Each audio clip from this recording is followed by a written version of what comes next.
প্রথমে Chrome ব্রাউজারটা open করবে, MD 360 news লিখে সার্চ করবে।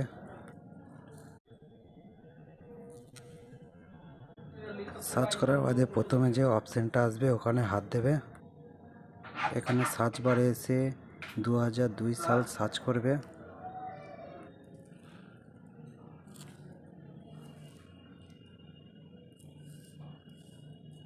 প্রথমের অপশানটা 2002 সালে ভোটার লিস্ট ডাউনলোড অপশানটায় হাত দেবে।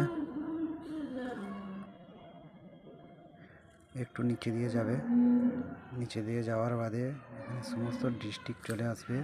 তোমার যে ডিস্ট্রিক্টটা সেটা সার্চ করবে, ডাউনলোড অপশানে হাত দেবে। হাত দেওয়ার পরে ওখানে বিধানসভা আসবে, বিধানসভাটা সিলেক্ট করবে। তোমাদের যেটা বিধানসভা সেটা সিলেক্ট করবে। ওখান থেকে তোমরা এখান থেকে বুথটাকে সিলেক্ট করে নেবে। সিলেক্ট করার বাদে ফাইনাল রোল লেখা আছে ওখানে হাত দিবে। ওখানে হাত দেওয়ার বাদে একটা ক্যাপচার কোড আসবে, ক্যাপচার কোডটা পূরণ করে নেবে। পূরণ করার বাদে PDF ডাউনলোড হয়ে যাবে, অপশান চলে আসবে, PDF ডাউনলোড হয়ে যাবে। দেখতে পাচ্ছ